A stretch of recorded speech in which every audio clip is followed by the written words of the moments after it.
evening, everyone. Can everyone please sit down?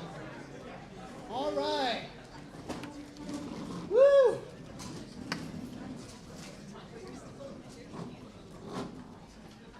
Happy New Year, everyone. I hope everyone had a happy holidays. My name is Ed Tom. I'm your president for 2026.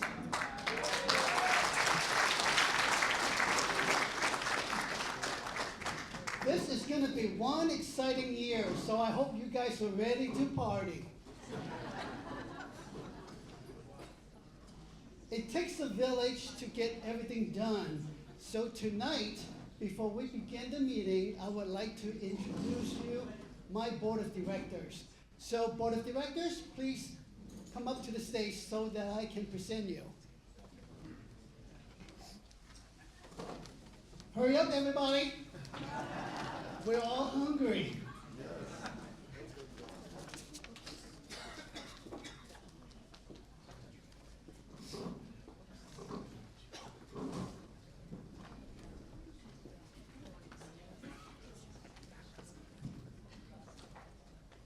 Linda? Our faces are... It's okay. It's all right.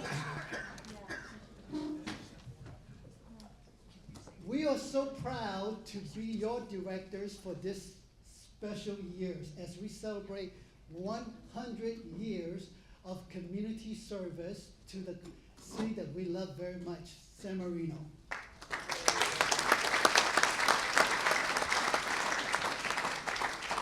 I would also love to tell you that I am so proud of my directors because for the first time in history, 6 out of 12 board members are women.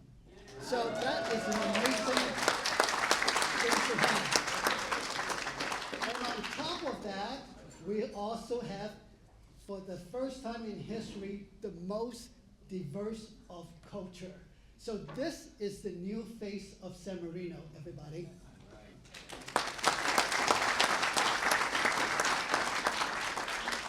Now, in addition to being amazing volunteers, our directors are really, really, truly professionals. For an example, the immediate past president, Hunter Chang, he was a former aerospace engineer.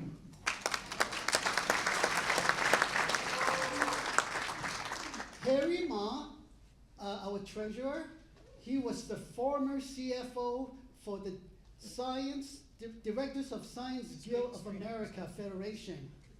Screen Actors Guild.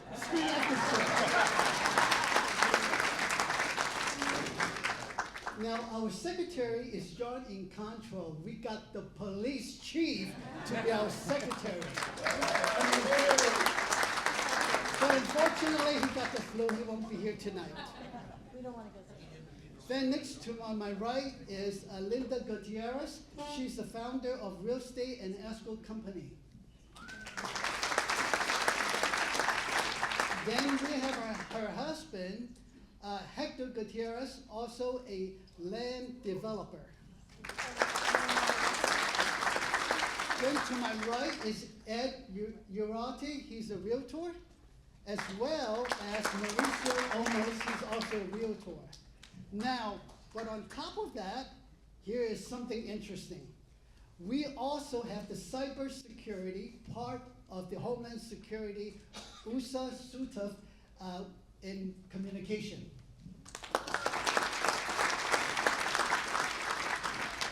We have Julie Fong, the financial advisor. Robert Tam, international finance.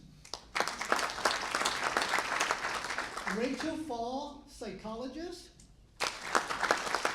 Dr. Crystal Newpart, also a doctor in psychologist. And last but not least, Cherie Abo, she is actually a doctor in genetics. Genetics. Okay. All right. Thank you so much, board. Now, I have one more thing to tell you. For those of you who have friends, we think that you should invite them to become our members because this year is going to be very special. In addition to our wonderful speakers, let me give you a sneak preview of what's coming up. In April, a living artist from New York, his work is at the Modern Museum of Art in Museum of Modern Art in New York, and he will be our special guest in April. And then in October, Lisa C., a New York Times bestseller, she's going to be coming out with a new book, and she's going to be our guest speaker. But the most exciting news is going to be in September.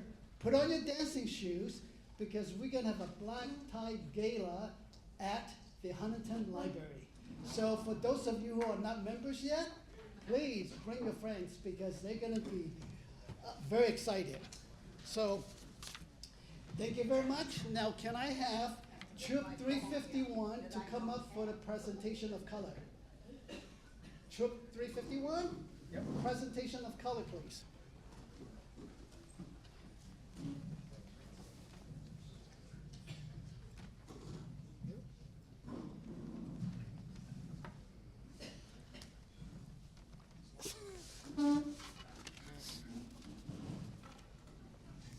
Color guard, attention. Will the audience please rise?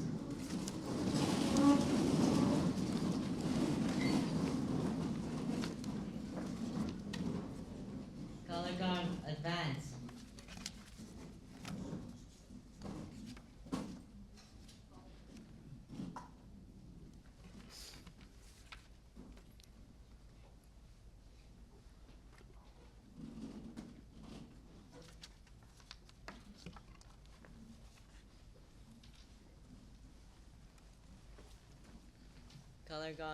Color guard home. Color guard, present the colors. Please join me for the Pledge of Allegiance. I pledge of allegiance To the flag of the United States of America, and to the republic for which it stands, one nation, under God, indivisible, with liberty and justice for all. Color guard, close the flag of the United States of America. Color guard, post the flag of the great state of California.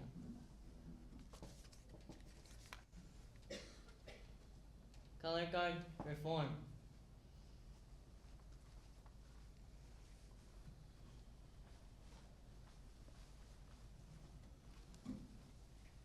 Color guard, return to ranks.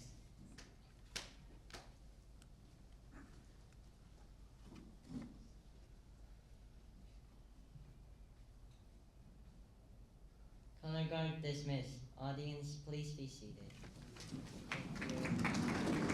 Thank you very much, Troop 351.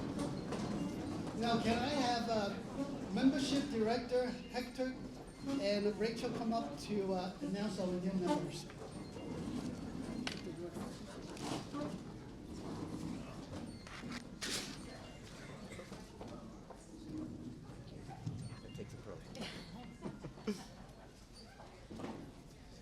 Thank you, Tom.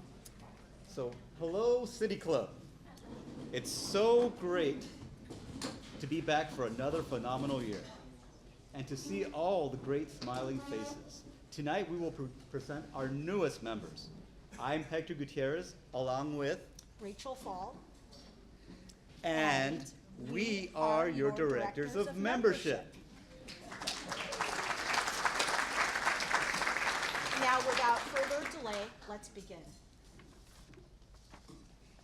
Ruth Walker, can you make your way up here, please? Hold your applause, thank you. A San Marino resident for more than 20 years, Ruth is a president-elect of the San Marino chapter of the National Charity League. She has volunteered extensively with San Marino schools, including serving on the grad night committee and producing end-of-year videos for the high school water polo team. Ruth and her husband, Donald, are the proud parents of Stuart and twins, Alex and Lara. Professionally, Ruth spent more than 28 years at Walt Disney Studios overseeing global partnerships. She is now the owner of Journey Goal, where she creates branded group travel programs in collaboration with content creators. Ruth Walker, everybody.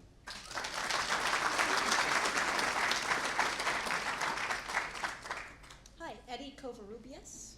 You want to come up?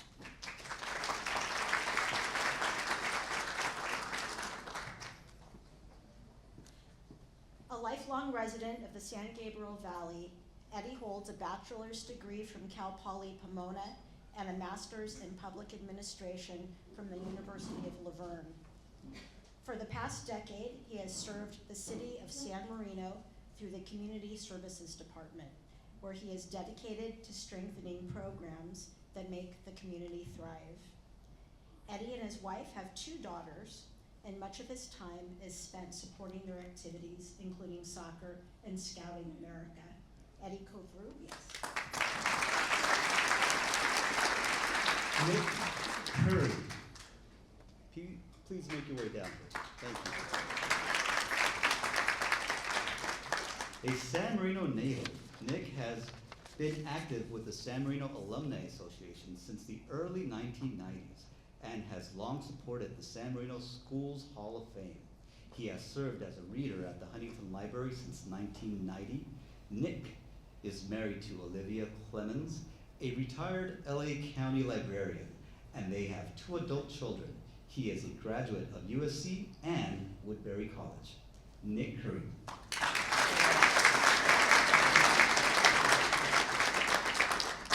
Hi, Tammy Ton. You want to come up?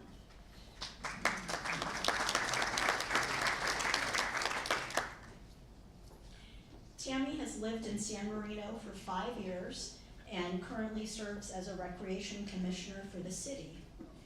She is both a pediatric dentist and an attorney with a strong commitment to public service and community engagement. Tammy Ton. Dr. Annette Ermshar.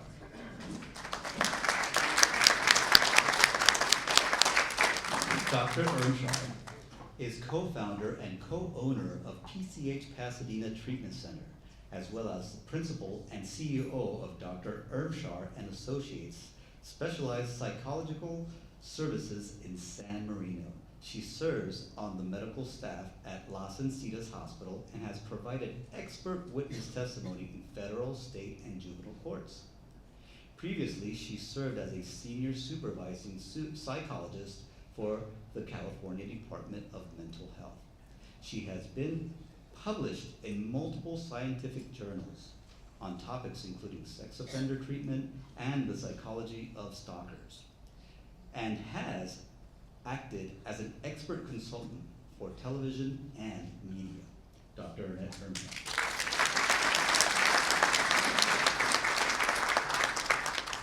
I'd like to welcome Chris Olariu.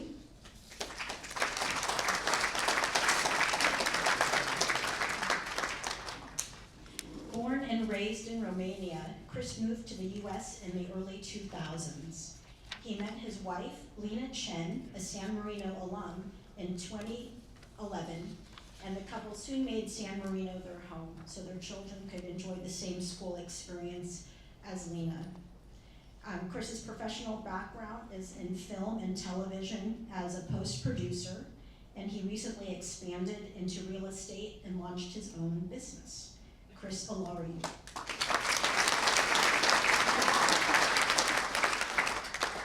And finally, Margaret Tom.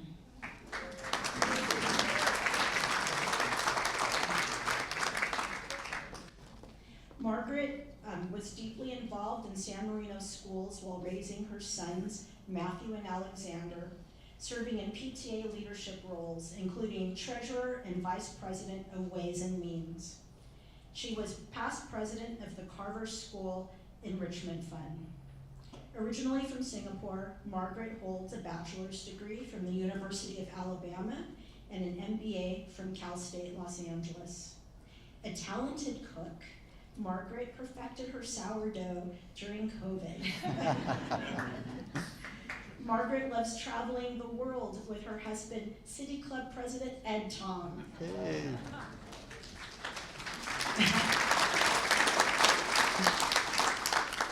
She is a realtor with Berkshire Hathaway and has earned multiple awards, including President's Circle, Leading Edge, Honor Society, and Rising Star. Margaret Tong. Please give all of our new members a grand applause.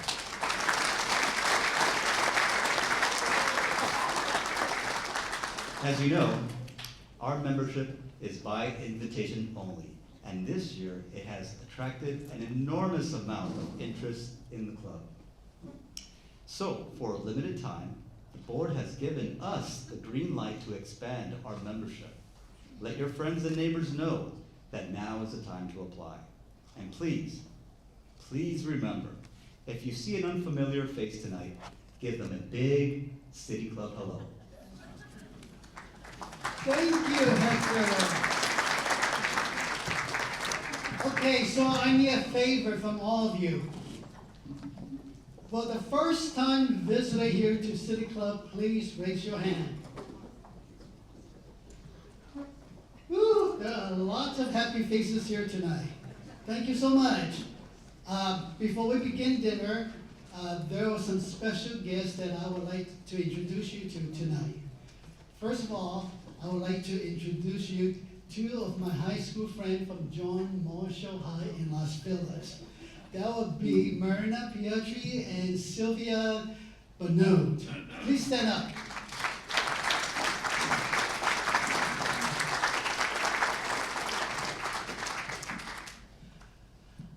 My business partner and good friend for the last 20 years, Senior Vice President from UBS, Lee Chan.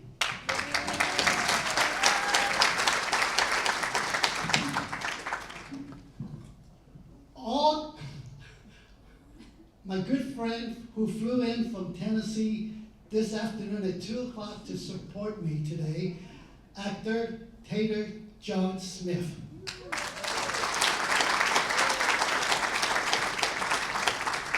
And then last but not least, please give a warm welcome to Senator Sasha Perez.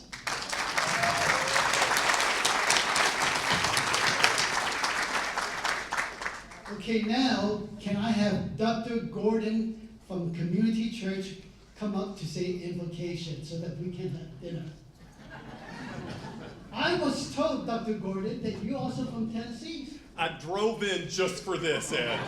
Just for this. You're my buddy, Tater John Smith. I was prepared. I came 7 months ago. Let's pray. Creator God, before we eat, we pause to give thanks. Give thanks for the bounty of this world, for the beauty of all that you have made, for the gift it is to eat and to be renewed in strength, and also to enjoy things that taste good. And thank you for the delight we have in creativity ourselves, and tonight the ability to celebrate human creativity. Lord, bless this gathering and help us to bless this community, to offer our best selves to one another and to all around us, to enrich this world in which we live that you made in love. Amen. Thank you so much. Okay, time for dinner, and I would like to have the speaker's table, Kevin and his friends, to go have dinner first. Following by the president's table and meal members' table, and then after that, open table for all. All right, I am so excited tonight because it looks like everybody's having a good time. So, I would like to do the honor and present you the past president. So when I mention your name, past president, please stand up and hold the applause until everybody stands up, okay? So let's go with Ben Hammond, Dan Biles, Kelly Ryans, Andrew Yip, Phil Payne, Eugene Sun, Dick Pearson, Tom Stanley, Jim Angelos, Janice Liman, Wally Wasfall, Elbow, Hunter Chang, and Ellen Young.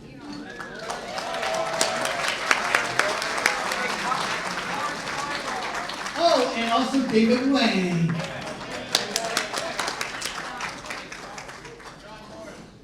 Oh, and John Morris.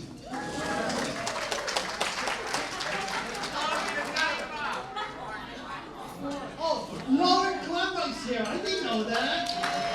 Hey, Lauren! Honestly, people, we have never seen so many past presidents in one meeting. So I'm really, truly honored, you guys. Thank you very much. Okay, now I would like to announce the San Marino City Council members.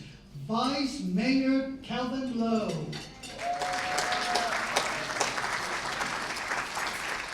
Hunter Chang, member. John Chow. Gretchen Shepherd-Rooney.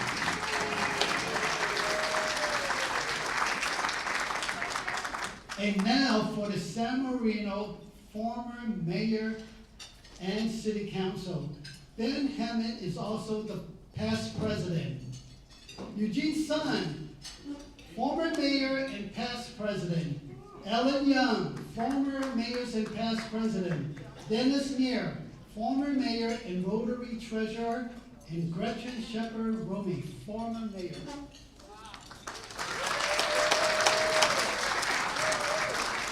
Now for the San Marino City officials, we have the city manager, Philip Escondo. Nicole Tippett, City Commission and Engagement Center Manager. Amber Shaw, Director of Public Parking Work. Fire Chief Mario Ruda.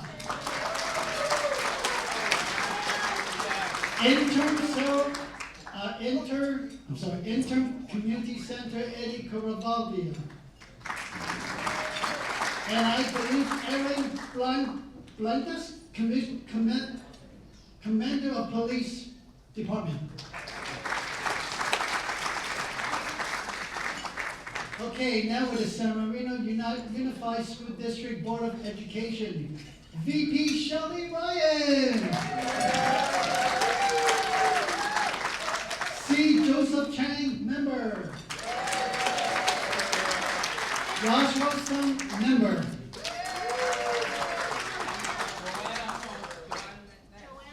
And Joanna Lamb. Now for the San Marino Unified School District officials, Superintendent Dr. Linda De La Torre. Assistant Superintendent Dr. Lena Richter.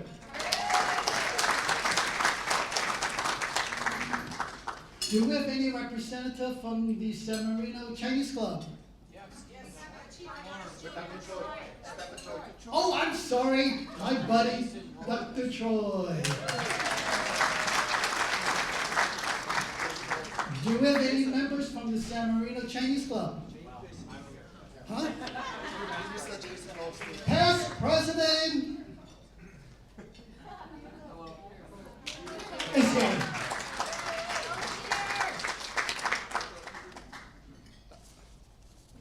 Okay, all right, now to celebrate our 100-year centennial service to the community, I would like to have past president Wally Waswell to come tell us a little bit about our history.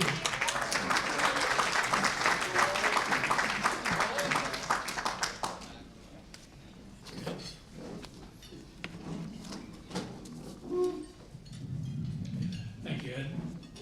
In celebration of our club's 100th birthday, each of our meetings this year will feature historical snippets taking you back to relive the highlights of our club's century of service to the city of San Marino and its surrounding communities.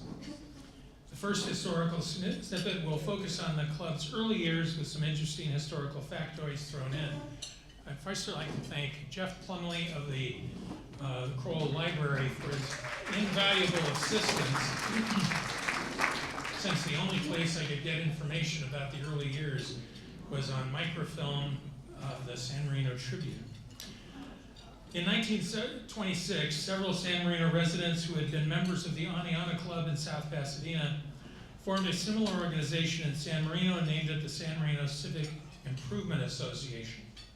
That year, San Marino was only 13 years old with a population of about 2,100 and some 400 homes. Want to show the first line? This is a picture of what it looked like in 1924. Very rural at the time. It had one public school, Huntington School, and a police department with only one officer. One of the founding members of the new club was Maurice Ferranda, the founder and headmaster of Southwestern Military Academy, now known as just Southwestern Academy. His son Ken was later president of our club in 1981 and remained very active in the club for many years. The auditorium of the Southwestern Academy on Monterey Road was the site of the first meeting of the San Marino Civic Improvement Association. That's a picture of it, as it exists today. The vision of the association was inspired by the 2-year-old Aniana Club's emphasis on civic improvement and service. A year after the founding of the association, it incorporated and was renamed the San Marino City Club. Our current mission statement summarizes the principles upon which this club was founded 100 years ago. Its purpose is to secure the citizens of San Marino's Unified School District the best civic, educational, and cultural services and facilities possible, and to encourage and promote the highest standards of citizenship among its membership. These fundamental goals have endured throughout all of our 100 years. All of this can be summarized in the theme on our centennial logo, a century of civic service. Service to the city and its residents started early. In the club's first year, our club worked with the Aniana Club to construct a bridge on Mission Street, the first bridge across the gully that separated San Marino from South Pasadena.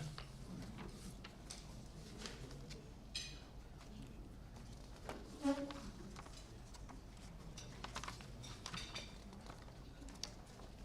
is this sticking?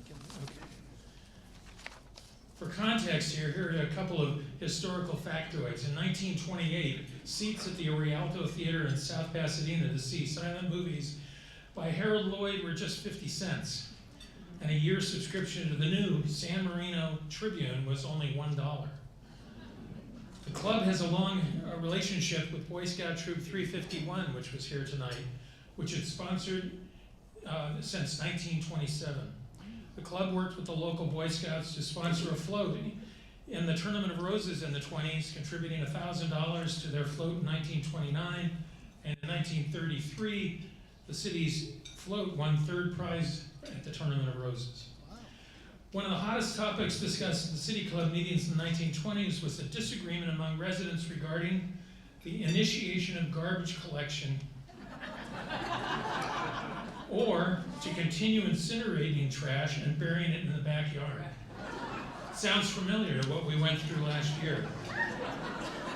For much of the 1920s, the club had its meetings in either Southwestern, Huntington School, or at the La Ramada Inn, no connection to the current Ramada Inn. Did you skip a picture of that? All right, yeah, there it is. It was an old house, and it was on the site of what's now San Gabriel and Huntington Drive, where St. Felicitas and Perpetua Church are. Meetings in the 1920s included both individual speakers and entertainment. The club's meeting in September of 1928 at the La Mirada Inn was attended by 100 guests, each paying $1 for dinner. The entertainment that night featured a quartet called the Bill Brew Harmony 4. The speaker was Leo Youngsworth, a pioneer who had lived in San Marino for 40 years. He knew Licky Baldwin when he, Leo, was a barefoot kid exploring the Baldwin property. As reported in the Tribune, he concluded his talk that night by, quote, imploring the audience not to lose sight of the many blessings they had and to remember that the sufferings of old pioneers had enabled the present generation to enjoy living in such a beautiful environment. Words that are equally appropriate to today to our current community. The 1930s began with the country in the grip of what would be known as the Great Depression. Much of the talk in the city and the City Club was around the election of Franklin Roosevelt and the debate over what needed to be done to solve the country's economic problems and high unemployment. Housing construction in the city came to a virtual halt and did not improve until the late 30s. This was also a time in the 1932 Olympics. In 1932, you could buy a dozen eggs for 15 cents, and two pineapple coffee cakes at the Van de Kamp's restaurant on Huntington Drive would only cost you 15 cents. Although members in the club with dues of only $10 per year in 32, remember that, $10, was limited to men only, women attended various meetings, social events, and dances. One of the meetings was designated a special ladies' night. A later historical snippet will discuss the changes when the club's membership was opened up to women and business owners in the late 1990s. One interesting difference I found doing research on our meetings in the 20s, 30s, and 40s was that entertainment was featured at every meeting. Entertainment in the 30s included a harpist from KFI radio station, a noted soloist, a famous conductor leading all 100 attendees in group singing, a well-known composer playing several of his compositions on the piano, a sing-along with the Boys Glee Club from San Marino South Pasadena High School, a Boy Scout orchestra, that's an unusual thing, a magic act, and the two most bizarre acts, whistling teachers from Huntington School, and I kid you not, a group of yodelers. Many of the meetings in the 1930s dealt with the lead up to World War II, including several leaders of the club discussed their trip to Ethiopia that Italy had recently invaded. Other speakers included the superintendent of schools and all the principals of the schools, remember them?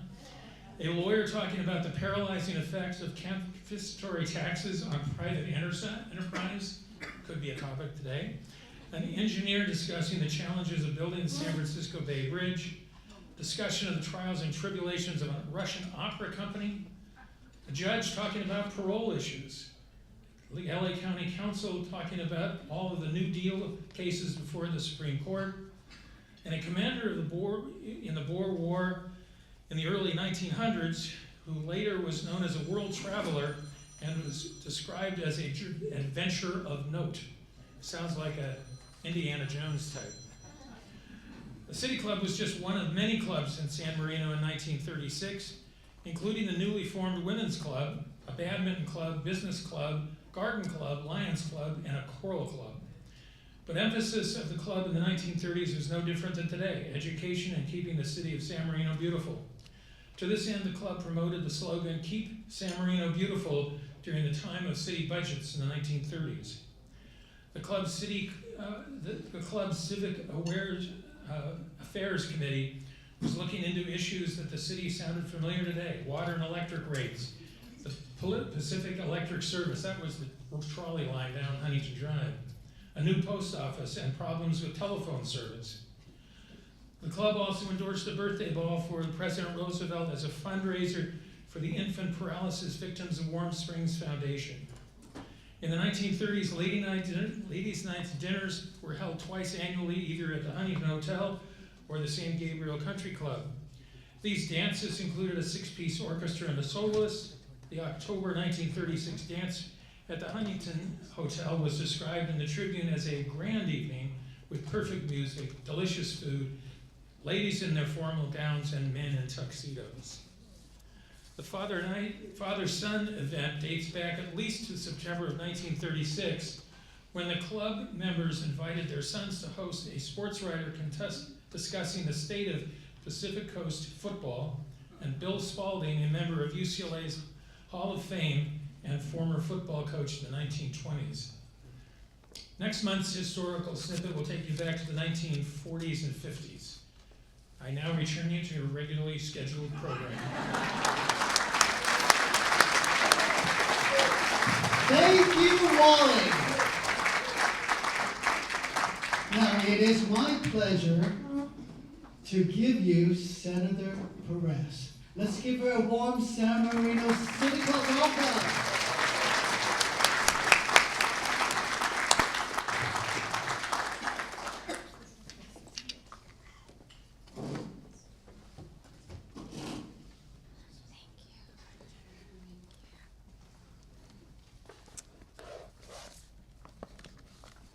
Should I use this one or this one? Good evening, everyone. For those of you that don't know me, I'm Senator Sasha Renee Perez, and I'm very proud to be able to represent the 25th Senate District here in the San Gabriel Valley, which includes the entire city of San Marino. I'm very proud to have been elected this past election cycle in 2024. For those of you that knew me in my prior role, I was mayor of the city of Alhambra, so I'm very familiar with the city of San Marino and with all of the work that you all do. And it is really such a pleasure tonight to be able to join you to celebrate San Marino City Club's 100 years of service. When Ed shared with me that you would be celebrating this special honor tonight, it was so important to me to make the time to be here today and to join you all this evening. A well-recognized name, the City Club has been a pillar of our community since 1926. Each year, City Club members work tirelessly to support different community projects and organizations such as the San Marino High School Girls and Boys Athletics, San Marino Library Foundation, and San Marino School Foundation, to name a few. As the chair of the Senate Education Committee, I want to thank you all for your unwavering support of youth development. It's something that is very important and close to my heart. City Club's regular dinner meetings bring us together and invite industry experts to speak on timely topics. These educational meetings encourage idea exchanges and allow us to gain new perspectives. I want to thank Mr. Beggs, who's here tonight, for coming to speak and share some of his insights from the entertainment industry, something we know is so critical to the future of California. Last year, I joined with the San Marino community for one of the city's signature events, the 4th of July Parade. It was my first time joining the parade, and the energy from the community was amazing. And I look forward to participating in community events this year. As we commemorate the exemplary efforts of the City Club's members, I extend my deepest gratitude to the San Marino City Club for its 100 years of dedication to promoting community engagement. And if you or your neighbors need any help with navigating state government services, please don't hesitate to reach out to my office. In closing, my warmest congratulations to the City Club on this exciting milestone. Thank you, everyone, for everything that you do. And in addition to that, I have a resolution to present on behalf of the California State Senate to honor you all on this incredible achievement. 100 years of service is pretty spectacular, and it is just so humbling to see all of the many presidents that have served the City Club that are here this evening and have really dedicated their life here to the community of San Marino. So I will present this to Ed, but I would actually love if we had some of the past presidents come up to accept this resolution. I think it'd be really special if you all could join us up here. Yeah. Come on up, guys.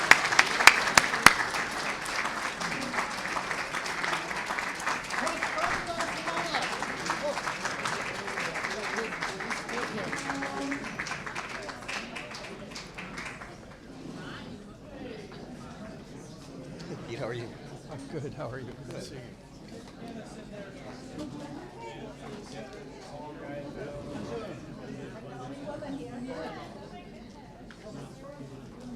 Hey. Hey, Ben. Thanks. Yeah, it's okay.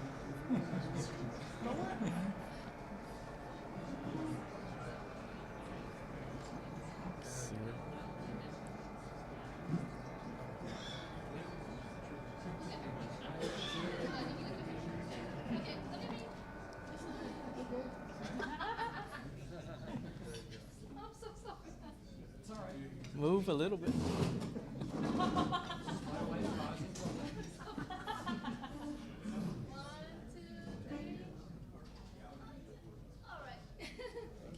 Thank you.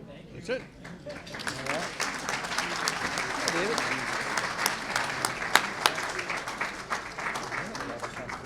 Yes.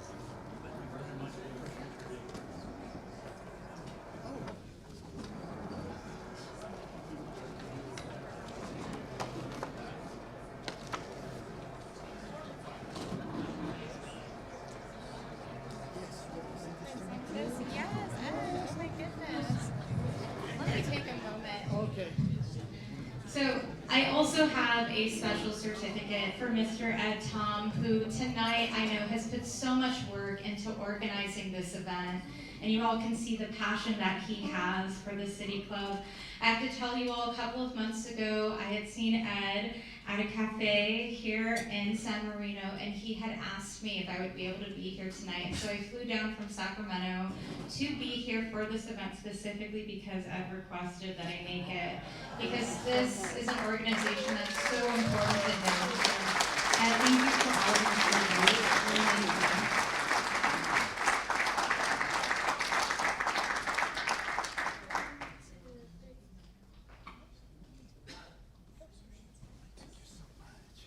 Oh, you're the best. Thank you.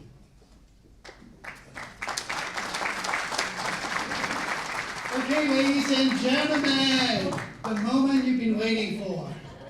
Now, but before I bring in our guest speaker tonight, I would like to tell you a little bit about Kevin. Now, he may not tell you this, but he is truly one of the giant in the television industry. He is a chairman and creative with Lion Gates for over 30 years. You have seen many of his shows, which has won a lot of awards, from Mad Men, Orange is the New Color of Black, Nurse Jackie, and many, many more. Now, throughout his careers, he has received a lot of awards, but truly, to him, the most important was raising two wonderful children. Catherine has just graduated from NYU with a master's degree in music, and Bryden just also graduated from Brown University. And Kevin, congratulations to 30 years marriage to this beautiful bride of yours, Diana. Welcome to our club.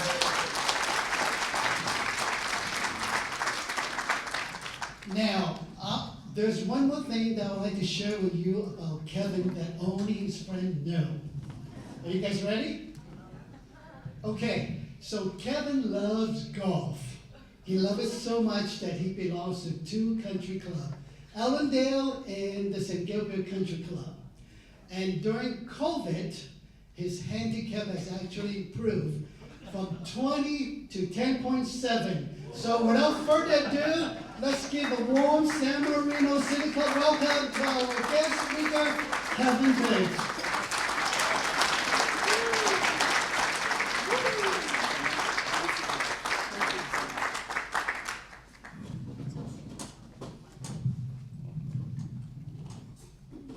All right, how's that? Can everyone hear me? All right.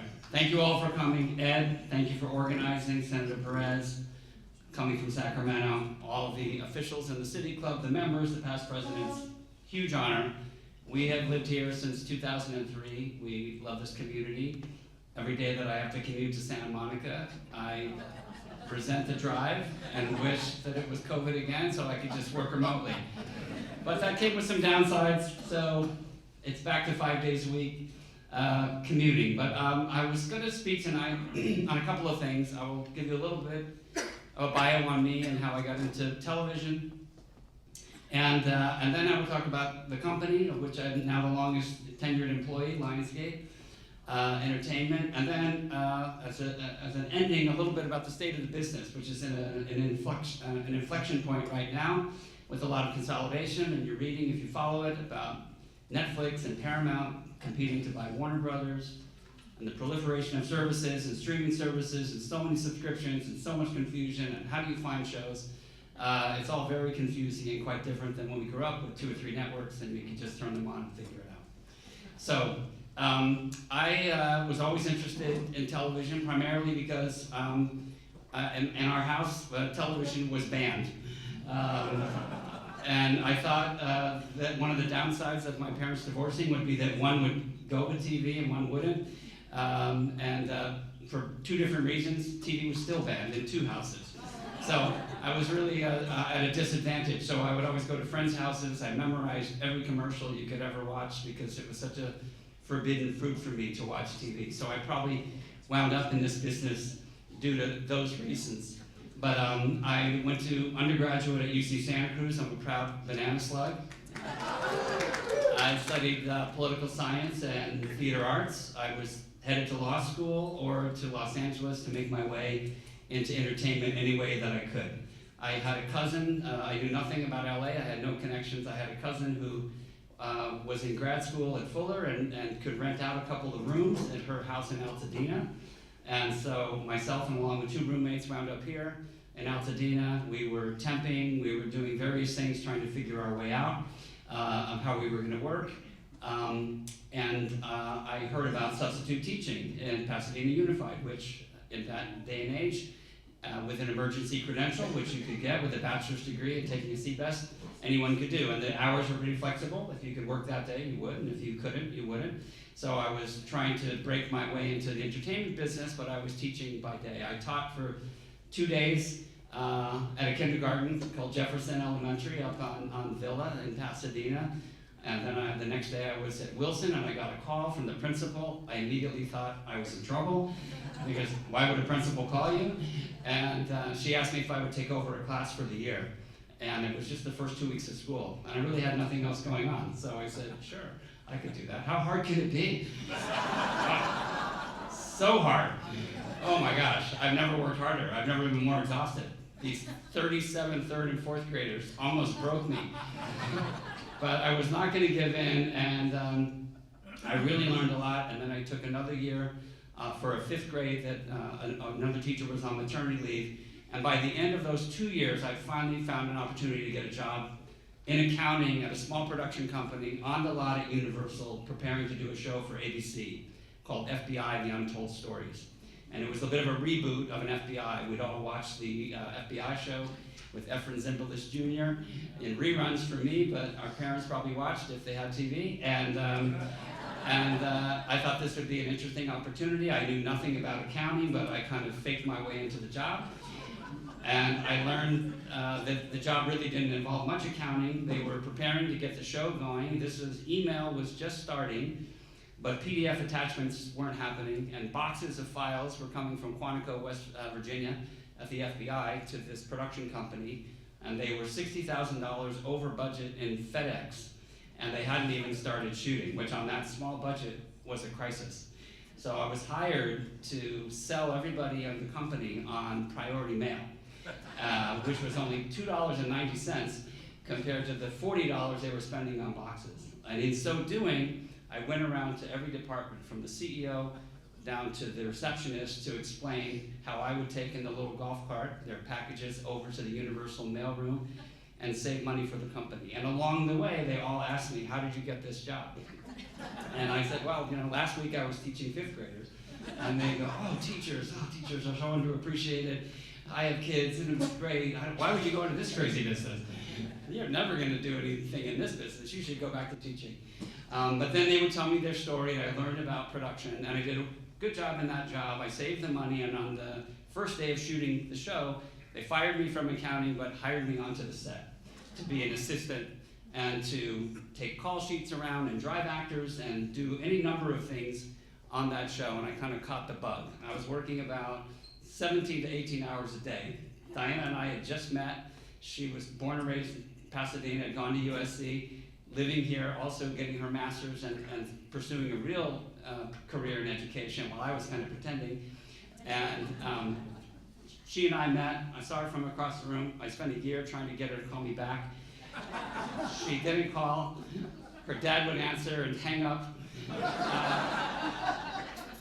But eventually, she finally agreed to see me, and that was right when I started these long, long hours. I was the first guy on the set, the last to go home, taking the film, the sound rolls, to Burbank, to Photochem, to all these locations. And she was gearing up for teaching, and I was making less money than her, working 100 hours a week, than she was making getting ready to start teaching full time. And she told me, this is not for you. And I'm really not sure about this entertainment business, but I said, hang in there, something good is gonna happen. And the good thing that happened is I wound up getting a slightly better job on a show that had come back from cancellation that many people thought was out and never going to come back. It was a lifeguarding show, you might have seen it, called Baywatch. And the only downside of that was that it was all the way on the beach. We were here in Pasadena. It was a long drive. I've been doing that drive for 40 years, it feels like. And I went to work. They gave me a trial run for a day as an assistant to the writer-producers. These were two Hollywood veterans in their 40s at that point who had done many shows. And the guy that I went to work for, who became my mentor, was very big on giving dictation, taking dictation, sending memos around. You do a phone call with an agent and then say, take a memo. And so my main job was, could I type as quickly as he could talk? And he had had a brilliant career as a director. In college, he had dropped out of UCLA to work for Roger Corman, doing biker movies of low budget, so not highly educated and a superb salesman. So he said, I'm gonna try you out, I'm gonna give you this memo. He spoke on a run-on sentence for 40 minutes. Without one pause, without one break, without one punctuation. He gave me nothing. I was typing as fast as I could. I typed it all in. It made no sense because there was no stops. And he said, okay, so, give it to me. And I was afraid to edit it for him because I was so new and I didn't want to offend him. So I gave it to him. He started to read it, look on his face. This is terrible. This is nothing what I said. And I said, well, it's exactly what you said. But if you give me 15 minutes, I'll happily see if I can edit it a bit. So I just reverted into my mind, what if this was my college essay, and I had to turn this in from me? How would I write all the points that he was trying to make? So I completely rewrote the whole thing, as if it was just the main points. I handed it to him, he read it, he goes, yeah, exactly what I said. So I wound up, I could have had that job for life. I wound up doing that, but moving my way up on that show. The show went 11 seasons, became a massive success. They're rebooting it. It's going to be on Fox again this year. And along the way, taking dictation all day, all the time, and improving the memos and all the correspondence. I ran the writers area, I worked on the set, I did the deals for the actors, I made deals with Coca-Cola and all the sponsors and all the stations, and really learned the business from the ground up, every aspect of production. The international sales, almost everything that you could do. It was kind of a family business. The two guys were first cousins. They hired their wives, their kids, girlfriends, you name it. And I was kind of the circus master, putting it all together and keeping it going. And out of that, the attorney and the agents that represented them asked me if I would think about working at a studio or a network, which I didn't know a ton about because we were just making the show every day on the beach, making the show and fulfilling it. But I said, I'd be interested, I'll take a meeting. I got one meeting at this small Canadian startup that was a few months old called Lionsgate. They were mostly making art house films like American Psycho and Crash and Monsters Ball. But they wanted to start a television area, and because I had a lot of experience in production, they thought that I might be a good fit. And it's been quite a ride ever since. It was a very small company, publicly traded from Canada. The stock was $5 when I got hired. It went to $1 by the time I started. So the company was on the rocks. I was so excited. Diane and I were both excited because the office was in mid-Wilshire, about half my drive. Within about 18 months of starting, a new management team came in, the team that's there now, that I work for now. And they bought a company in the marina, and I was right back to the marina where I was, and I've been then in Santa Monica all this time since. What I've learned along the way is that, as a smaller challenger brand, so Lionsgate is a pretty sizable studio now, but very tiny then, and dealing with huge behemoths, Disney, Warner Brothers, Universal, Paramount, Fox, all those companies that you had to work scrappier, longer, more enterprising, more entrepreneurial than anybody else. And if you move fast enough and you were good with talent, you could find some wins. And we early on found some wins in the TV space. The TV space for 30 years had been 3 networks, CBS, ABC, NBC, incredibly lucrative business driven by advertising, huge companies, giant profitability, vying for the most viewers on any given night, which was really their key to profit. And cable really didn't exist. It was a tiny little growing business, which I'll get into in a minute about why that is. And that was really where we could compete. And companies were putting new original shows to compete with networks on these cable networks. USA Network that Rod Perth ran was one, he's right there, longtime San Marinian and City Club member. The FX Network, USA, TNT, all of these companies that you know, MTV, VH1, started to dabble in doing originals. And we were so small we could only afford to work for them. And we kind of found our way into some hits. The first one was for Showtime, called Weeds, which was about a pot-dealing soccer mom. And having grown up in Marin County, I knew a little bit about that, so I warmed up to that show. And then the biggest of all in that era was Mad Men on AMC, previously a network known for reruns that had never done originals but took a chance on a show about an advertising agency in the 60s, starting with 1960 when the agency, Sterling Cooper, is betting on Nixon and takes the Nixon account and doesn't take the Kennedy account, right to 1970, the end of the show, is the famous Coca-Cola commercial that was really defined at the beginning of kind of the flower power era.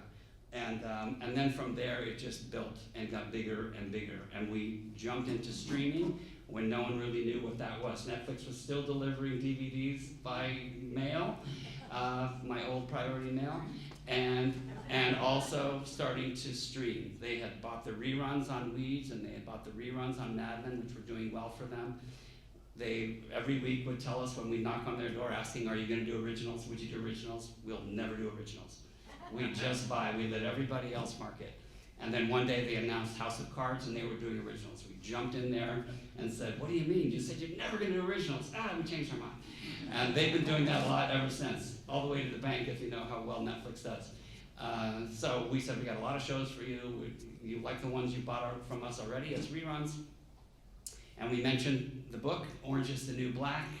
The wife of the CEO had read it, and I knew when I heard that she read the book and knew it, we had a deal. And that show went on for 8 seasons, won every award you could imagine, and really built Netflix as a global streaming power, and now it's the biggest of all. What nobody really knew at the time, as Netflix and then some others popped up, was that in making all the money selling them the shows, you were also building your competitor. These are frenemy kind of relationships. You're happy to get Netflix's money, but you're also wondering if they're putting you out of business. And all the big majors are now living with that reality. And it will happen sooner or later when they absorb Warner Brothers. In the Lionsgate family, I started just doing 1-hour television. Then they gave me movies and miniseries. Then they gave me nonfiction, unscripted shows. Then they gave me the whole division, distribution, and I'm the chair and chief creative officer. I have a team of about 100 people at any given time, but any normal time of the year, we're employing thousands and thousands who are making these shows, some of which are here all over the world. Here in LA, the studio is the biggest new offering. If you've seen it on Apple TV, it's all about the film business. It's won a lot of awards, which is nice, and it's a great thing to be able to visit a set on location in the city that you live. And also, it takes a lot of pot shots at all the people that I work with. Everyone asks if the stories are about me. So far, not. But I'm very careful to not have much to do with the writers because anyone who talks to them becomes a part of the show. So next year, we'll see what happens. If I could give you the context of what a studio does compared to a network. So the studios that you know historically that began with movies, silent movies that were referred to playing at the Rialto all the way through to today. They make content, they sell content, they license content, and they hold on to the ownership and build their libraries. So the reason why Warner Brothers is sitting in a position of being paid $90 billion by either Paramount or Netflix is there are over 100 years of making movies and TV shows. An interesting phenomenon in media specifically is that new technology is often fretted over, worried about, and rumored to be the demise of the industry itself. And after a lot of disruption, then turns out to be a giant profitable engine. Television was fiercely fought by the motion picture group and the theater owners as the potential demise of the theater business. When they realized that people could watch their old movies on television and these studios could get paid again, many, many times after, long after the movies were out of theaters, they realized how profitable TV could be. Color TV was another big worry that people fretted about, that was gonna ruin the value of the black and white stuff before. Every iteration has found a new thing. Cable in and of itself, why does cable exist? Why is it a thing? Why do we all have it? It mostly existed because in rural areas, mountainous areas, the regular broadcast signal could not come in on your rabbit ear antenna or the old, very ugly antennas that we all had on our roofs as kids. So they needed to find ways, and which had to be with coaxial cable that would be under the ground to find. The cable families of note, the Malones, the Reguses, the Turners, and all of these places built in these very hard to reach places, and then over time revolutionized the business because their cable was so good and more signals could go through it. They've all made very huge billions and billions of dollars, which used to be a very, primitive public service networks, gave way to all these other networks that we talked about and became this massive cash cow for studios and the carriers that have their product. If you've ever experienced a blackout, ESPN and DirecTV, Disney and DirecTV have had them, Disney and YouTube, which is now a digital carrier. Why those have happened is that the two sides, who all make a ton of money together, are arguing over pennies per month from you. But from us, times every city like San Marino all over America is billions. And these negotiations drag on for months and months, years and years, and they usually are settled before a big football game. Right before a playoff game, there will be a resolution to a blackout between these two companies. And the studios own, over time in the 80s and 90s, bought a bunch of these cable assets and brought them under because they were making so much money. More money than their movies, more money than their regular TV with these cable profits. I went right after the first Obama election. There was the national cable show. Rod has been to many of these in Washington, D.C. I'd never been to one. We had started 2 cable networks of our own, and I saw every CEO of every major conglomerate lined up. It was Ted Turner, Rupert Murdoch, Eisner, Sumner Redstone. I realized then all the money was in cable. This was really what they were profiting. And on the movie side, they were profiting still on DVDs. Both of those came to a crashing halt.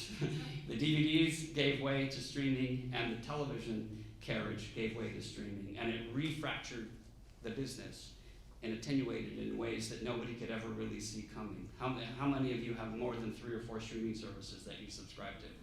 I imagine most. And there's a question out there which is like, what's the maximum that you can tolerate before you just can't take it? And many of you probably have duplicates, because your kids may have it and you may have it on 2 different credit cards, and one day you realize, well, you're getting 2 Hulu charges, and you're not exactly sure how to cancel it. Well, they're very happy about that. They would love you to have as many duplicate feeds as you can. But even that business has become very competitive and very rigorous, and some people have entered it, and companies have entered it who are not traditional media players, Apple and Amazon being the most notable. They are in different businesses. Apple's in the business of selling you phones again and again, an iPad, a subscription, any number of things. Amazon's in the business of selling you 9,000 pallets of peanut butter or toilet paper or anything else. And all of these become marketing extensions of their branding, which is very difficult for the traditional studios to compete with.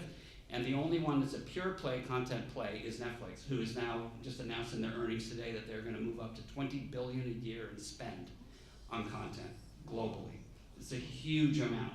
Any broadcast network in any year that you think of, ABC, NBC, or others, might spend 5 on a big year. That's 5 times or 4 times as much.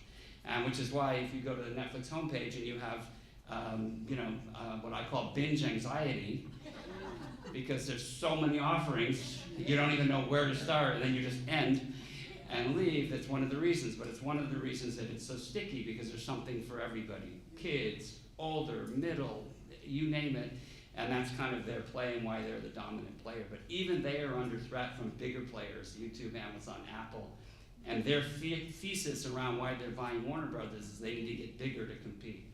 This is no different than Disney, one of the biggest in our traditional business, buying Fox. Overpaying for Fox by a lot, but saying if we don't get big enough, we can't compete with Netflix. So it's a real dog-eat-dog scenario right now with billions and billions at stake. And it really trickles all the way down to all of us as consumers of what we want and when we can get it. And there's more choice than ever, but it's hard to sift through. And the traditional curation methods that we all knew about, whether it's reviewers or friends, are not as easy to track down. You don't know, is Pluribus worth watching? It's 86 on Rotten Tomatoes, but then, my neighbor said it was a snore and he didn't get past the first one. And, and then someone else says, oh, you gotta start, you gotta wait till season 2. It's a complete chaotic mess. And it's hard to sift through. And it really becomes about, personal choice and referrals, and which is where really Netflix is on their game, because if you like The Diplomat, they're gonna serve you up The Recruit, and then they're gonna serve you up The Beast in Me, and then they're gonna give you another one, and you're in an endless cycle and you never stop watching. I don't know how anyone gets any work done, because there's so much out there. So how do we at smaller Lionsgate, valued at $5 billion, let's say, compete with them? And probably the way is that we spend far less. We're far more entrepreneurial, far more disciplined. On the movie side, which is really what most people know the studio as, we bought 10 different companies over time to build our library to 24,000 titles. It's not quite as big as Warner's, about as big as MGM. Amazon purchased MGM for $8.5 billion 5 years ago. We aspired to get to that area, that group, which would be nice. One of the main things that Amazon was buying, and Amazon is playing with house money, they could kind of pay whatever they wanted, was they had several continuing franchises, the big of which is the James Bond movies, which for 50 years have been a reliable deliverer of huge box office hits. There's been 6 or 7 different Bonds. They're now searching for their next one. And for Amazon's purposes, as a new entrant into the streaming world, that kind of credibility was super important to them. Disney, along the way, bought the Marvel library, the Star Wars library, and what's the biggest one? Marvel, Disney, Marvel, Lucas, there's some third big one, Pixar. All these things just to have more ammunition to keep you going. We have bought smaller companies to build up our franchises, but we've built franchises along the way. So on the film side, it's Hunger Games, Twilight. This winter's massive hit for us, The Housemaid. If you haven't seen it, go see it. The sequel's already in the works. Our biggest action franchise, which we do in both television and movies, is the John Wick action movies. So these have been building up our value as a company, and in TV, where we have even less to spend, it's been quite organic. We haven't really acquired any TV companies or libraries. We mostly just make stuff and hope that it's really good. And the way that you get a show to be profitable, to get to the place like a Mad Men, which just sold to HBO and is now one of their top 10 shows 15 years after it went off the air, is to work with great creators, writers, producers, directors, actors, showrunners, maybe give them more profit participation on the back end, less upfront, bring them in as your partner and to work on something that they can become very wealthy on the back of over time if it goes a long time. And these shows, when they go a long time, really become assets because, as I said at the outset, we own, we license them out. We like to say we own and everybody else rents, and then they come back to us. So Mad Men went to HBO recently in December. It will be there for 3 years. It then comes back to us. Then we will sell it again to a different buyer. We keep trying to make shows that go as long as they can. So The Rookie is in season 8 and moving hopefully to season 9. It's very profitable for us and Disney. We do it together for ABC, and we sell it around the world, to every country in the world, and to Netflix and Disney on their streaming services. Ghost, which we do for CBS, is in its 5th season, its 6th. It's already on Paramount Plus. That becomes a nice profit center, and that will last and last if you've seen it. It's about a yuppie couple that inherits a mansion in upstate New York. They don't realize it's haunted by everyone who ever died there. And the wife falls down the stairs while they're looking around and seeing if they want to stay. And when she comes out of a short coma, she can see and talk to the ghost, but the husband can't. So they're there kind of making her life complicated. He eventually believes it's happening. He thinks she's crazy at first.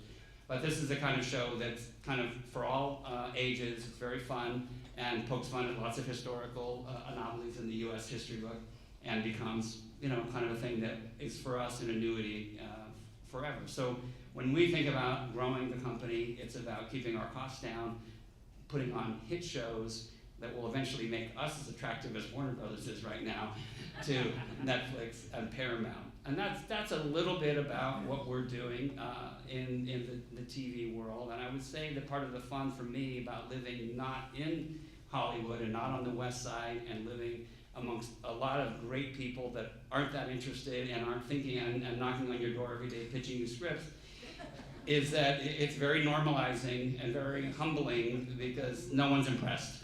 And that's good.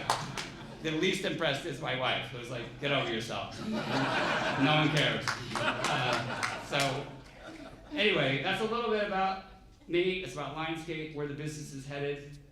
Happy to answer questions if anybody has any, or to stay behind. I know you've had a long night already, so I don't want to take up too much time. But go ahead in the back. Roger Gorman, Disney. All right. You haven't read about that? Oh, what about Disney? He's the alleged takeover. He'll be succeeding Oh, who will be the CEO of Disney? Gorman. Oh, that's who you think will be. Oh, I don't know. It's been rumored to be a 3-person race between parks, media, and sports. But I don't know where it's going to go, and they've been pretty tight-lipped about it. A lot of speculation. But the last go-round on where they went with the succession plan didn't really work out that well, which really put Disney in a tough spot for a while. Now they've recovered. But we'll see. We're supposedly in the next few months. But that's your theory. Okay. Back there in the back. Sure. It's a great question. I should have jumped on it. I should have already brought it up. I think in the same way that I mentioned, whether it's DVDs or television or various different and streaming that have these huge disruptions. You have huge employment shifts. That is inevitably happening in AI. Most big companies, including not just media but everywhere, are on a hiring freeze until they kind of figure out their AI strategy. What we have been doing in Lionsgate is certainly not creating anything new in AI, but definitely using it to help with production, both post-production, action sequences, lots of the world-building things. John Wick becomes a show, and things like Hunger Games. They for sure are deploying AI to take those special effects and make them even better. But it isn't right now a wholesale strategy to create from whole cloth. Hard for big studios to do because we're signatory to every guild, whether it's a Screen Actors Guild, Writers Guild, Directors Guild. All of those, as you can imagine, have huge trepidations about AI and what AI will do. Almost all the members are using AI in some way or another, as basic as ChatGPT for research.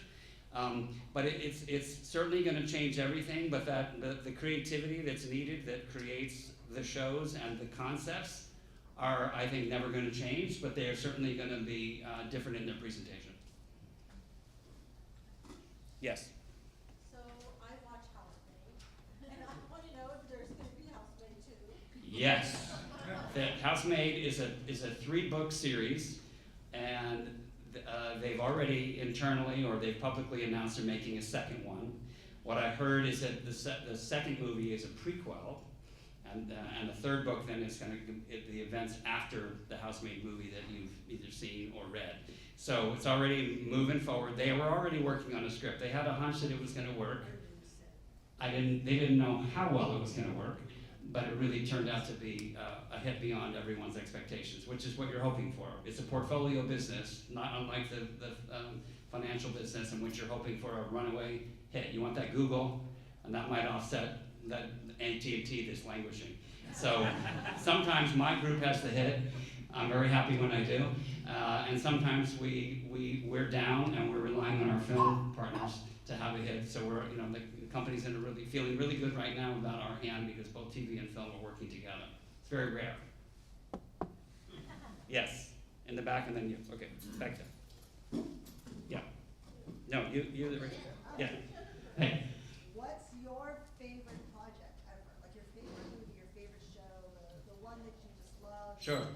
Well, look, it's hard to do better than that. I'm a history fanatic. The show was meticulously researched about that period. It's a period that many here lived through and others learned a lot about from their parents.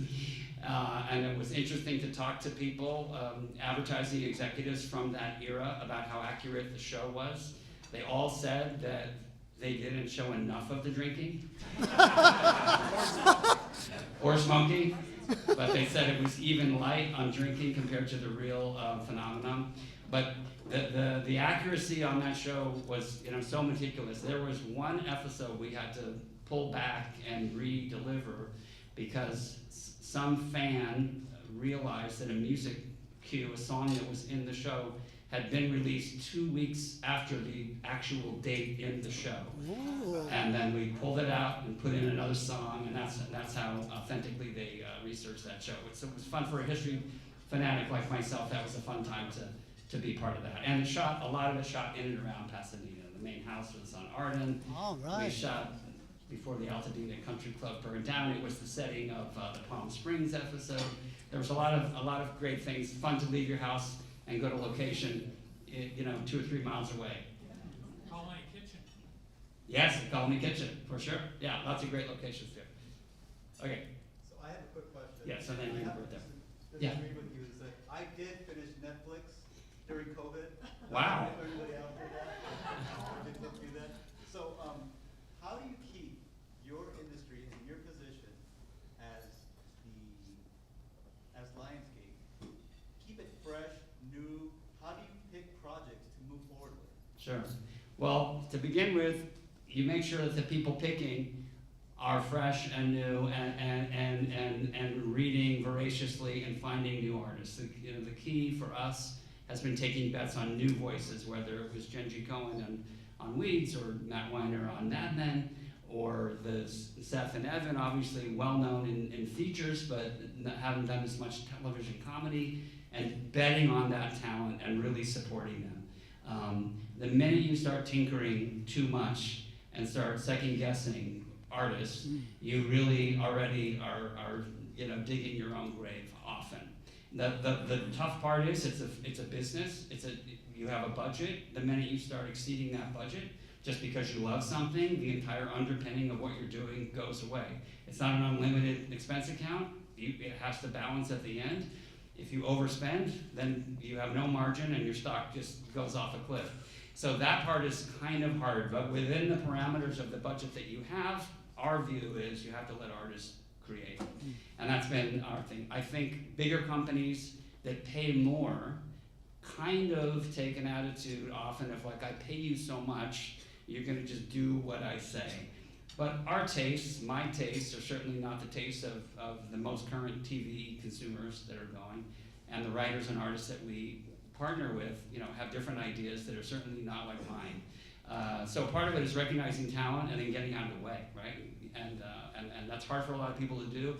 If your ego is bigger than the artist that you're working with, it's not gonna work out. My whole thing has been, we're here to serve, we're here to help you deliver your best product. Okay, right there, you had a question, yeah. Is Lionsgate still owned by a Canadian?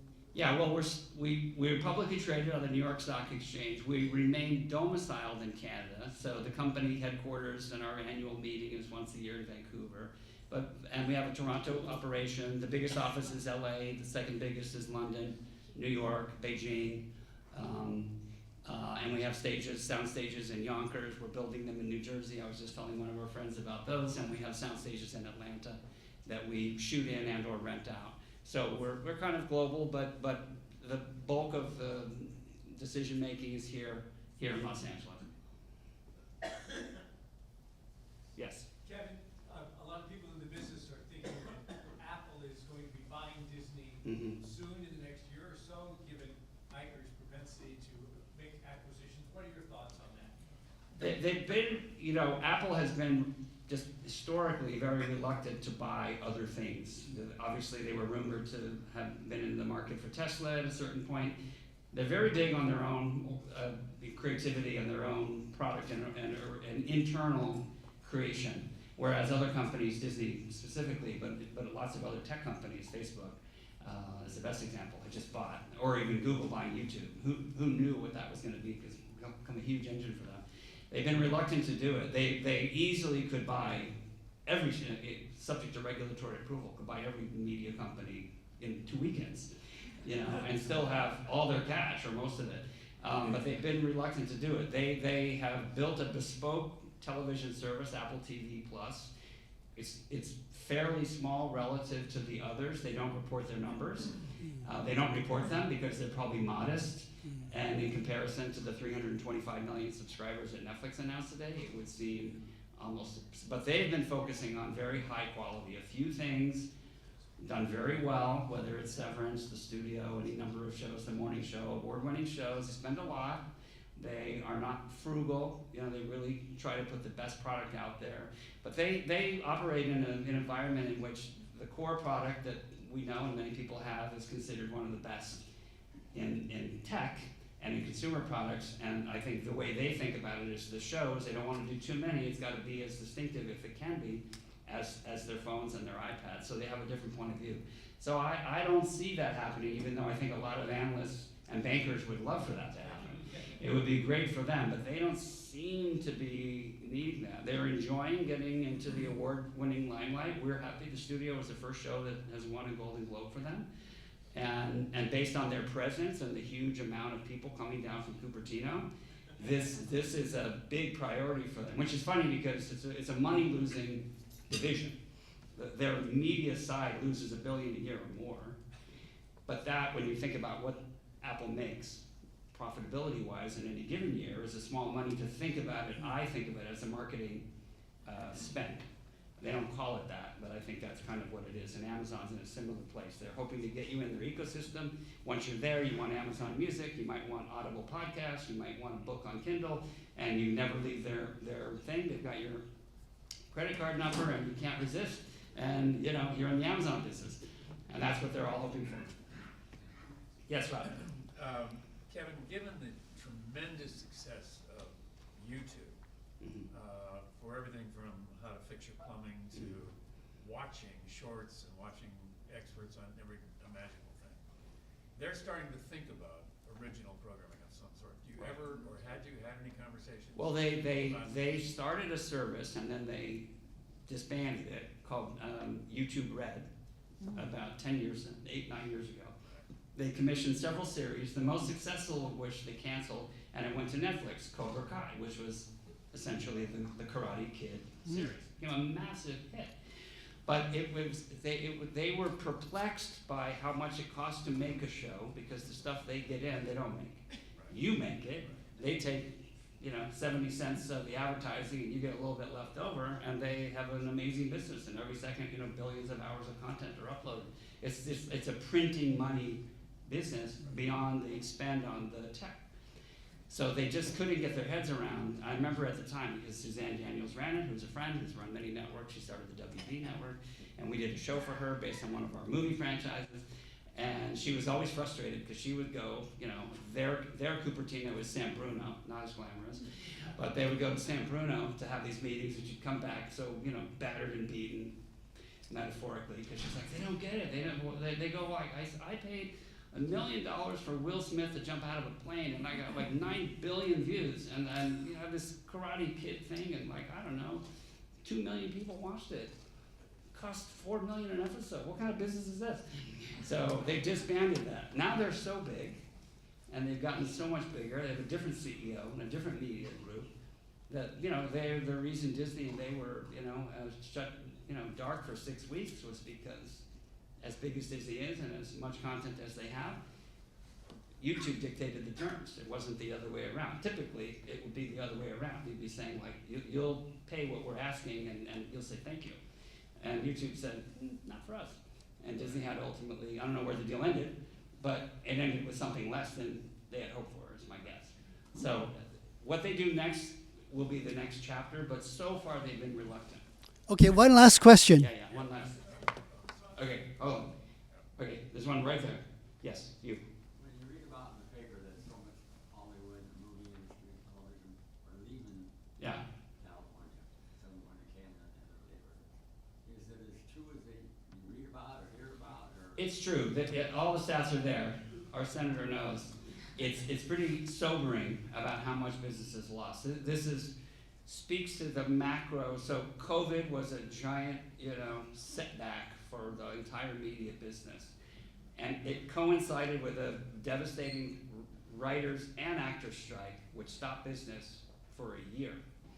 And when I think about a strike in our business, I think it's like 2 years in a way. First of all, there was the many months leading up to it in which all the studios and the guilds are expecting a strike, and they start slowing down making stuff because they don't want to order a show or a movie that's going to be struck in the middle of making it. So there was a slowdown of making, and then there was a full year of not, and then it's 6 months or more to get going again.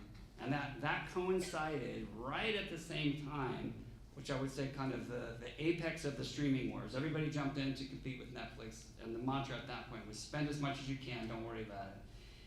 And in April 22, Netflix had their earnings call, and for the first time ever, they lost subscribers. Well, their stock dropped 70% within 2 weeks. They announced advertising, which they were dedicated to never doing again. They cracked down on password sharing, which you probably all know about. And a bunch of college kids were just bereft because their free Netflix accounts were just stopped. And the entire business followed suit and started spending less, and spent less on TV, less on movies, and it contracted. And then they were looking for, I need shows, I need movies. I can't afford to make them here. It's expensive in town. The tax credits are good, but they're not as good as some other places. And I can go to Serbia, where we have a show, or New Zealand, or here, or Canada, or Atlanta, or any number of places, and do it for less, and simply take my costs down, like any business probably has done. It's the same way. And the actors who before would never go, because they weren't getting the work, all of a sudden, and I'm talking about the big headline actors that typically say, I work in LA, or you don't employ me, or I don't work for you, we're like, I'll go.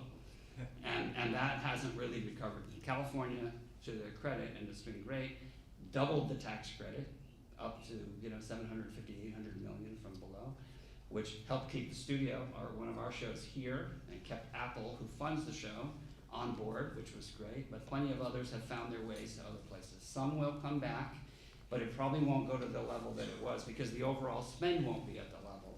And people are still looking. So there's got to be probably some radical change and some pain, which we're in, until that settles out. I know that was it. I'm not taking way too much time. Thanks for listening. Thank you so much, Kevin. Don't go away. Kevin, come back.